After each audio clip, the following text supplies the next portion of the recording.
Good evening, everybody. Great to be here. We're right on 7:30, so let's get started. So I'm Leanna Allison, and I'm the Empathic Leadership Coach and Mentor here at the Institute of Empathic Leadership. And tonight we are talking about coping with challenging situations. And don't we all have some of those all the time? And, you know, if we're really honest, there's, I don't think we would go through a week without one. And that's okay. So tonight we're going to talk about them and how we can deal with them, what we normally do when we're in them, how we can do something different and therefore get a different result, and just a few tools and things that I can give to you along the way as well.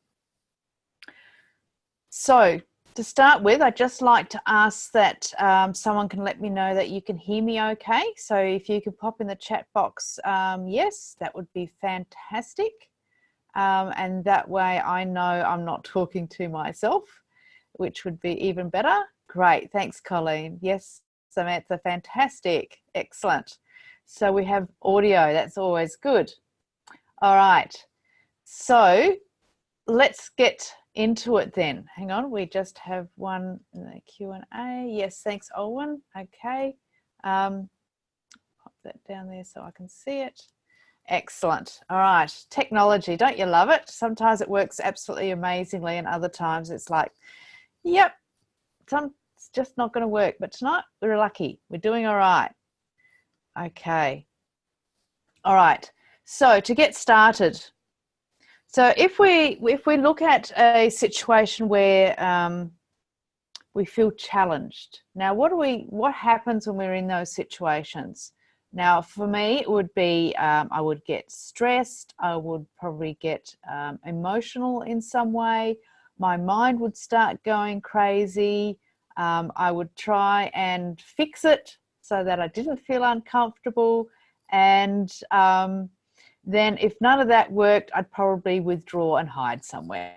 How about you? What do you do in a challenging situation? Because we're all different, so please share what you do so that I can be specific for you if required. And let's get some depth happening. Okay. So, when you said pace, I don't know. Oh, you pace when you get in a situation. So you actually do movement. Yeah. That's one of the things that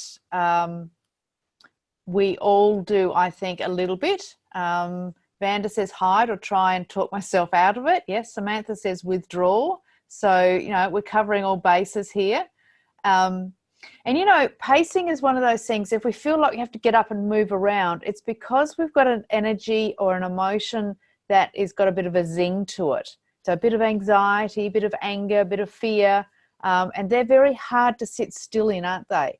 So that's when we feel like we've got to move. So if you're moving, you know you're actually in one of those or similar emotions, and that's what you have to work with, that emotion.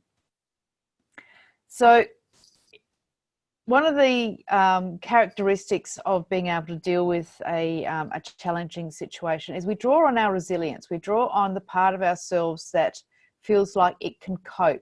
It can actually be able to be in charge in that situation. So give me an example of a challenging situation that you may have had recently. I can think of a couple of my own. One being that I came to Adelaide to stay for a couple of weeks to help my parents out in a medical, having to take Dad to his medical doctors and things like that. And that way I was, sorry, I don't know where that noise came from, but we'll turn all that off. So, you know, when that happened and I got here and I realised that the situation was a lot worse than I thought, I ended up suggesting that I stay on, luckily being able to move wherever I want to. So I'll be here in Adelaide for the foreseeable future while Dad's got a brain tumour and it's not going to get any better. So that's a fairly stressful situation. And it's an extreme situation, but again, I could have gone into overwhelm, I could have gone into fix it. Instead, I just went into like a really grounded, supportive mode. And now I'm not saying I don't get overwhelm in that, but I deal with it when it comes up.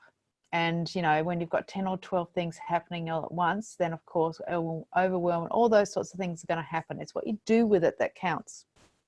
So a challenging situation. Oh, I know. Coming up to Christmas.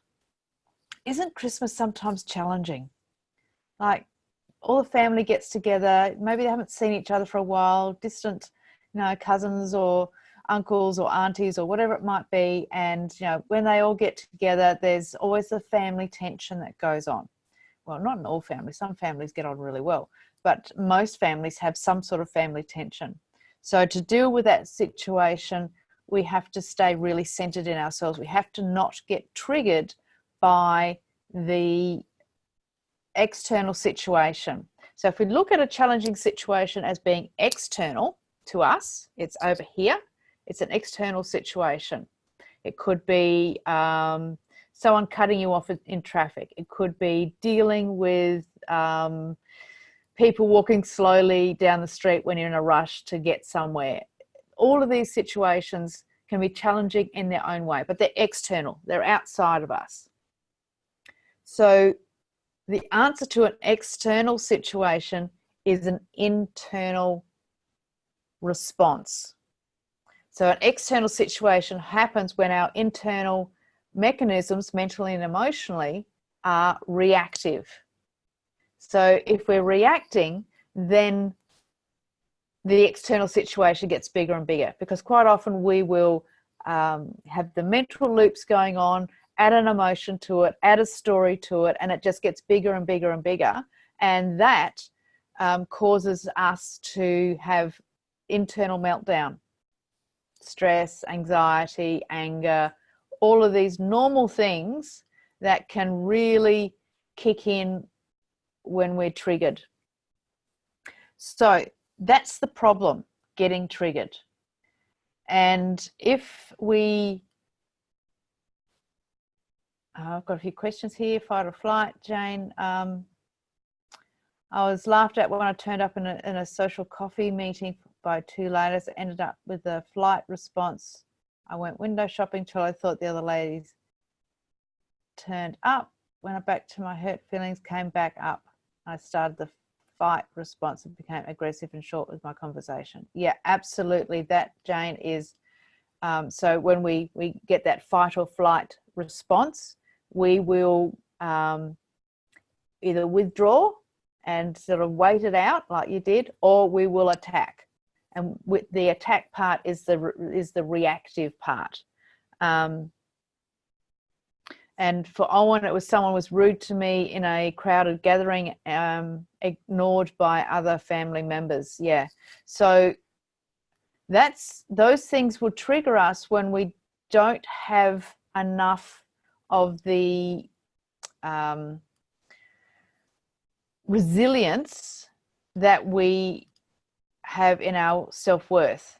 Now, that resilience in our self-worth comes from, and I harp on about it a bit, it's actually our boundaries.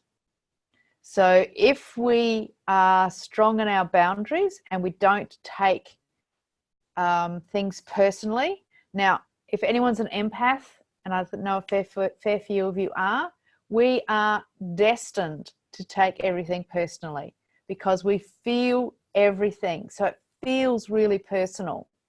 Now, when we do that, we are basically giving everything that we have on the inside, we're making everything outside mean something to our inside.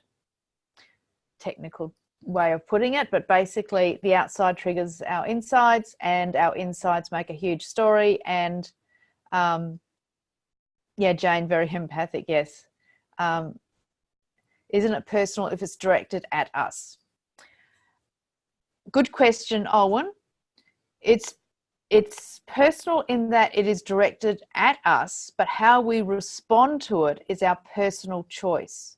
So I could have someone come up to me and say, well, you look really tired today.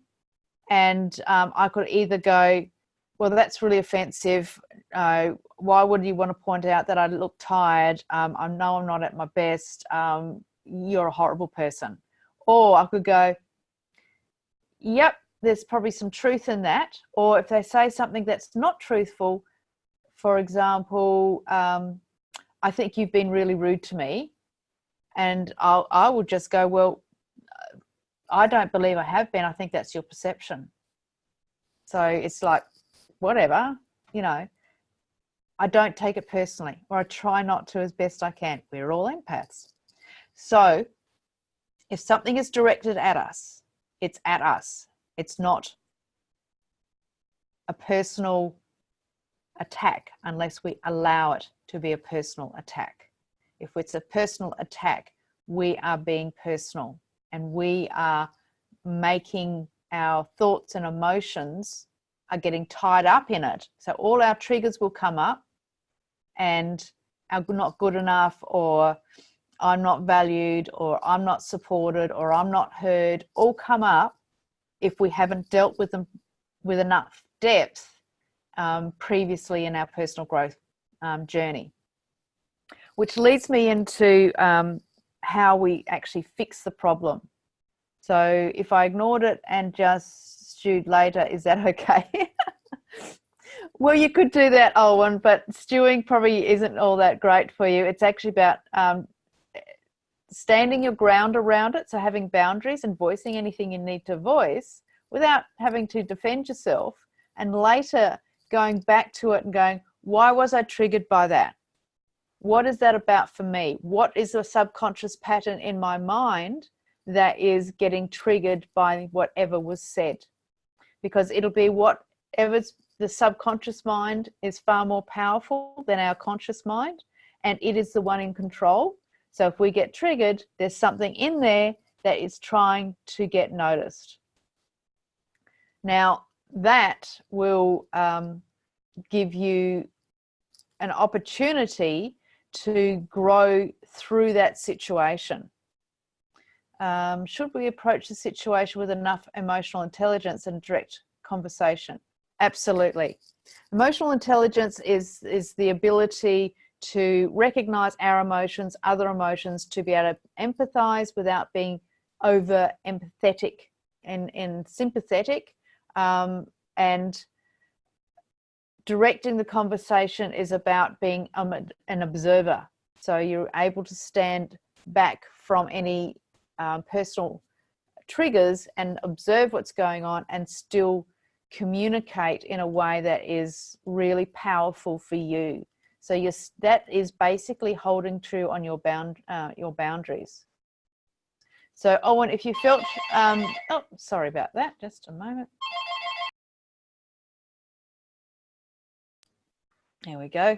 Always good when the telephone goes off, isn't it? Okay, so Owen, if you felt belittled and embarrassed, then that's something that we would need to work on a deeper level. Where is that coming from, and why is that a trigger? So what's the history of that? Where does the pain come from? What hasn't been acknowledged or learnt from or used as a productive thing to move forward with? So if you're being belittled and embarrassed, then there's a great deal of energy in that can be used to stand up for yourself.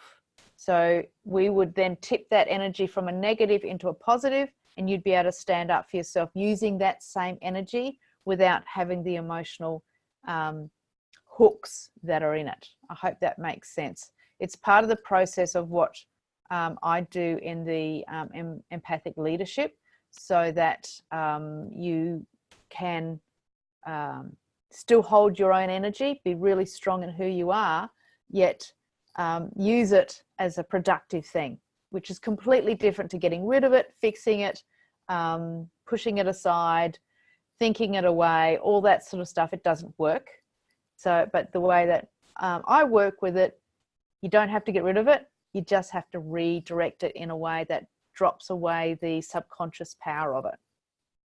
Okay, so the emotional confidence allows us to drop our protective masks and the behaviors that go with them. So we have to build our emotional confidence to be able to do that. And that's really important for empaths. Emotional mastery, emotional confidence, emotional intelligence, number one key thing that is going to change your life. So one of the things that you can do is through that is to connect in with your compassionate power. Now, compassionate power comes in 3 key steps. So it's about gaining a deep awareness of subconscious blockages. It's about building your emotional mastery muscle and to then be able to put those two together in a package that is consciousness and being able to observe, so that you know the actions to take to implement like your new life, the way that you want life to be. Now, in those 3 steps, the things, if they're not working correctly, we can feel trapped, we can be reactive and stressed, and we can go into overwhelm and anxiety. So if we don't have the awareness, we don't have the emotional intelligence, and we don't have the right actions, all those things will happen. And it can be in the situation in that moment, or it can be long term. Now, to actually gain compassionate power, which is what I teach, if you've got everything lined up really well, you'll get a deeper meaning to your life. You'll be able to access certainly a far deeper resonance in your own internal wisdom and guidance, and you'll be on purpose. So when you're on purpose, you're actually then able to follow through with the actions, because it's just natural. Now, any questions from any of that so far? I don't want to overwhelm you with me talking all the time. I just certainly, if you have any questions, I would love to hear them. Okay, so if we're looking at how we do that, there's 9 activators within those 3 areas. Now, this is part of the program that I teach, but it's also part of everyday life. The life itself, if we go through the mental and subconscious self-awareness, we go through the emotional mastery, and we go through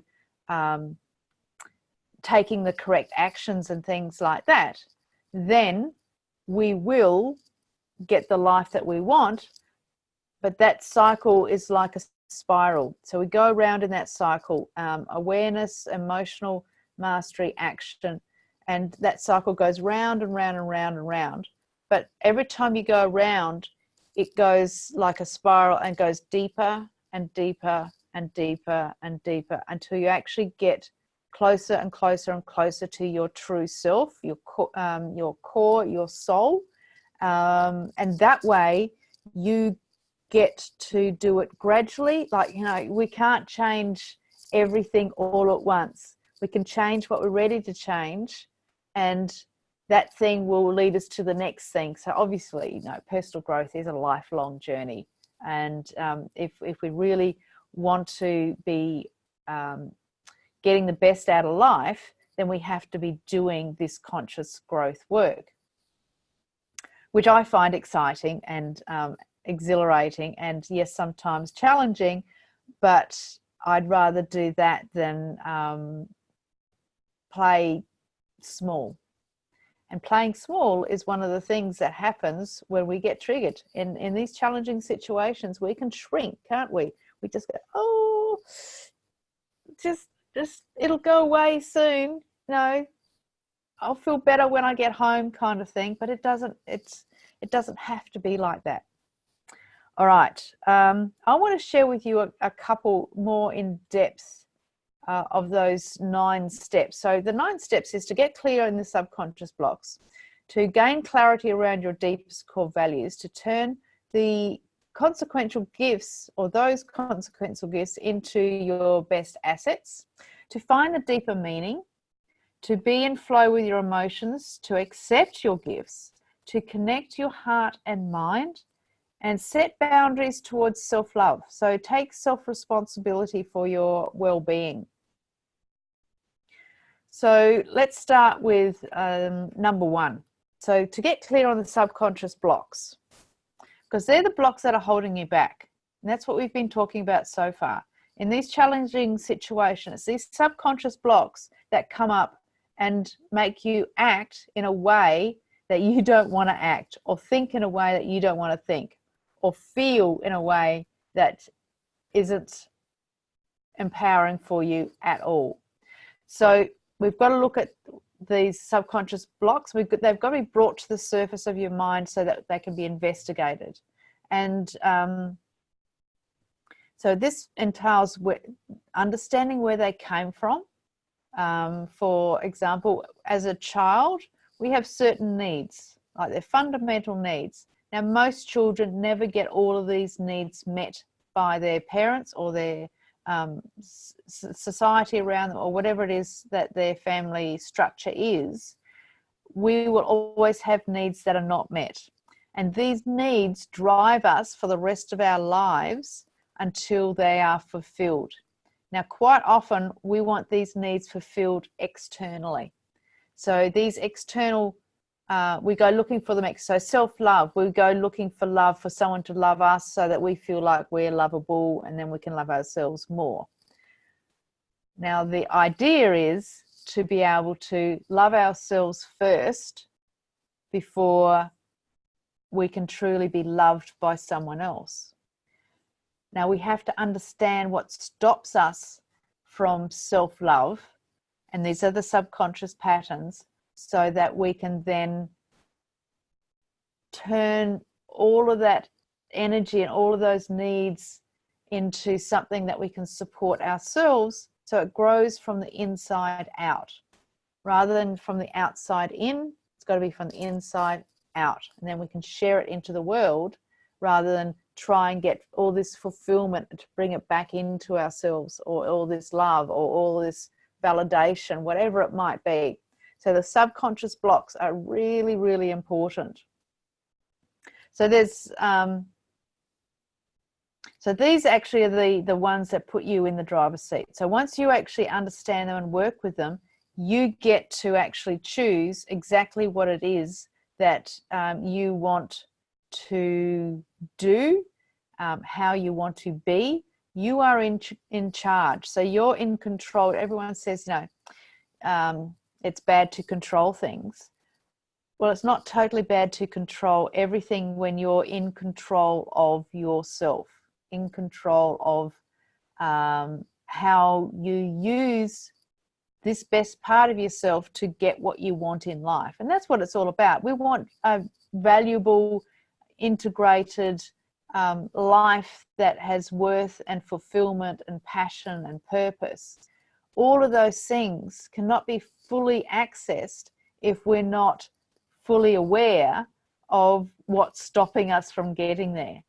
So it always comes back to this awareness thing. So I think we'll just stick with that one point for tonight, because I'd like to take you through a meditation so that you get to maybe explore a little bit in your subconscious and actually ask what some of the patterns are.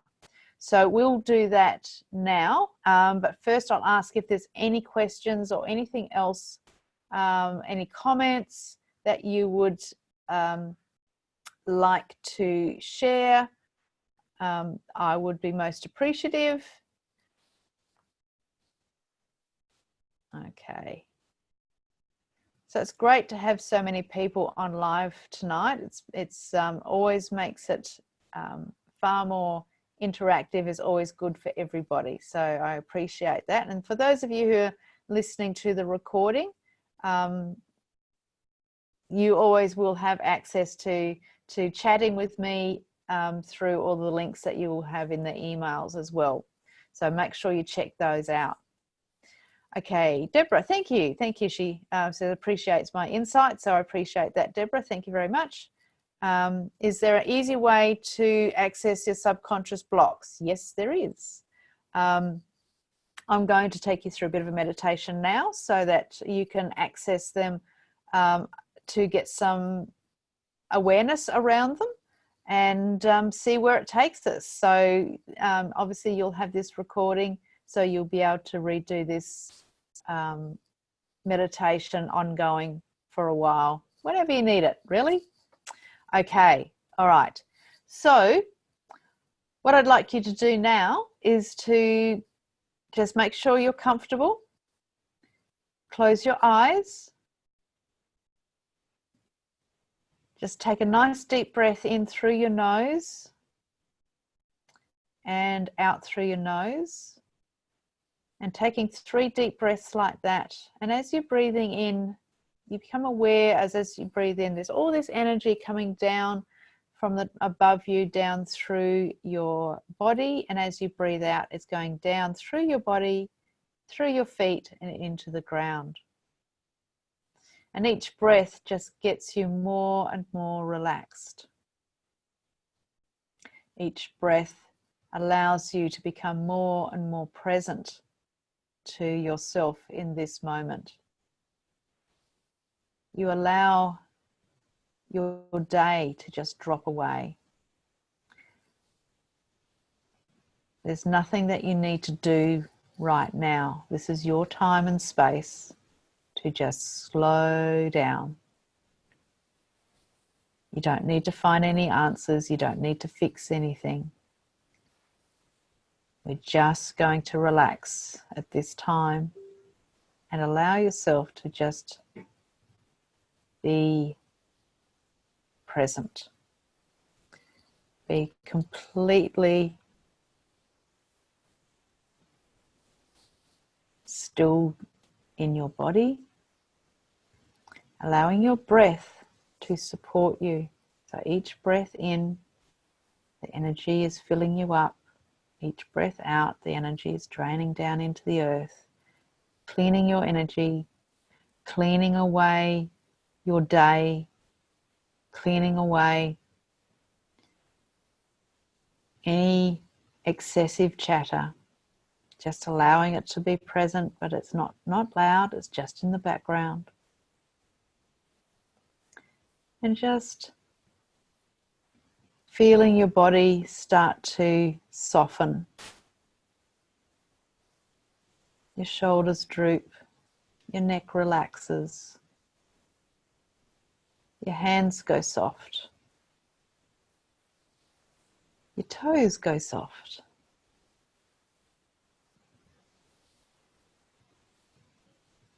And as you breathe, you ask yourself,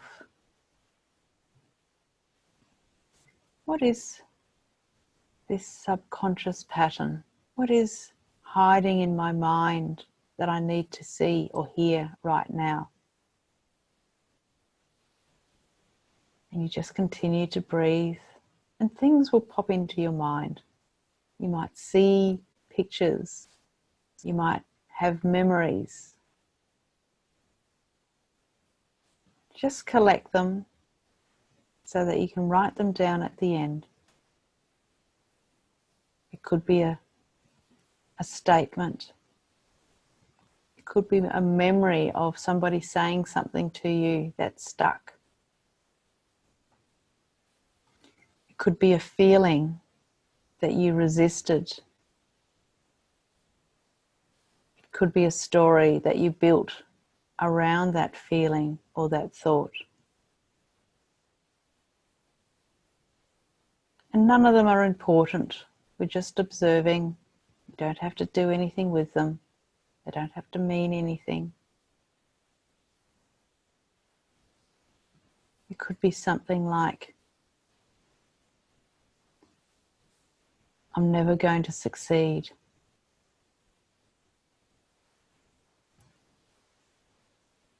I don't know how to do that. I'm not good enough. I never get supported.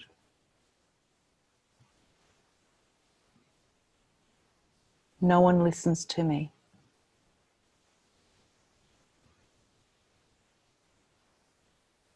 I'm not smart enough. All of these statements hold an energy. hold a belief buried deep in our subconscious. And all we need to do is to honor these thoughts.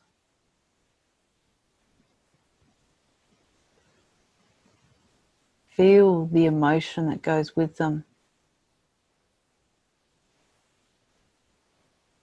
And really acknowledge what we do when they come up.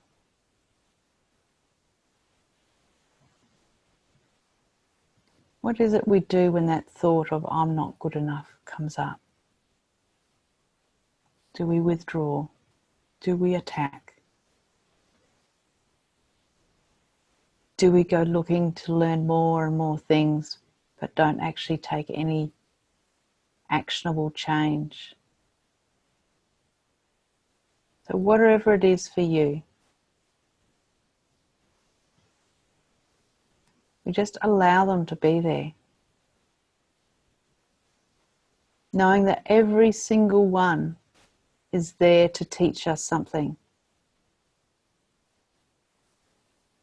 It could be to teach us how to stand strong in our boundaries, how to find our voice, how to value ourselves or support ourselves emotionally and mentally.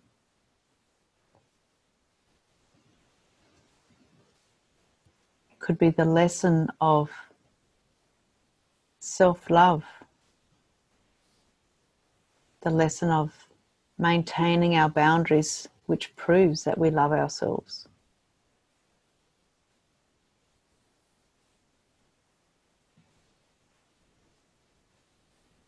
And as we collect all of this awareness, we feel the relief of it not being hidden anymore. We feel the relief of knowing what it is that stops us from being truly who we should be. And we give thanks for this. For it's in this awareness, this self-awareness, that sets us free. It sets us free to make different choices, to live in a different way, to take action, new and expansive action, to take us outside of our comfort zone into an arena where things can be new and different, where that adventurous part of us is just hankering to go, to live fully, to not play small, to be able to be really, truly open to whatever it is that is our purpose in this life, in our passion for life.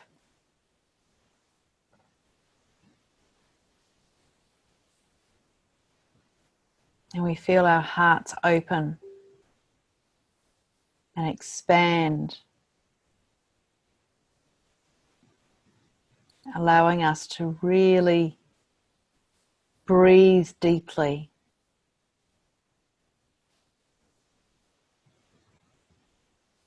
to feel the courage and the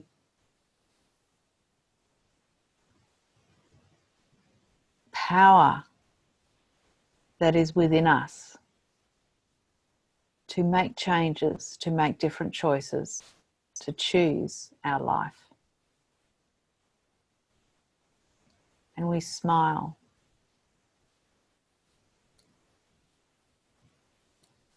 Knowing that we do have a choice.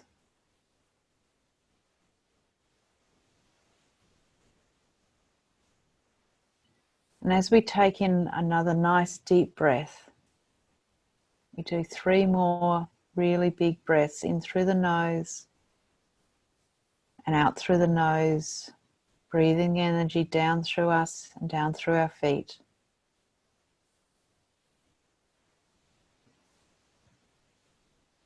feeling our feet on the ground or whatever it is that's beneath us. Wriggling your toes and really connecting in with that earth.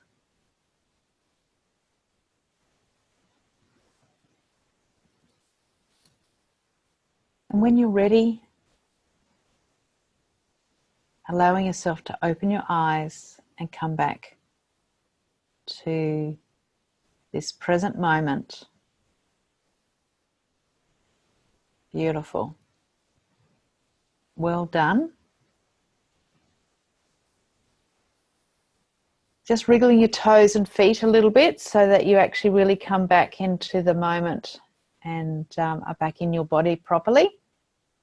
Maybe just rubbing your hands on your legs a little bit, tap them up and down, just really come back into your body. Now what I'd like you to do is at your soonest opportunity, write down anything that came to you straight away so that you can have that as a really solid awareness of what it is that's in your subconscious, and then you are able to work with the emotions and the limitations that are tied up with that subconscious thought and make different choices. And obviously, if you need help with that, I'm here. So as always, there will be a link. I will pop it, where are we? I'm going to pop it in the chat box now so that, where is the chat box?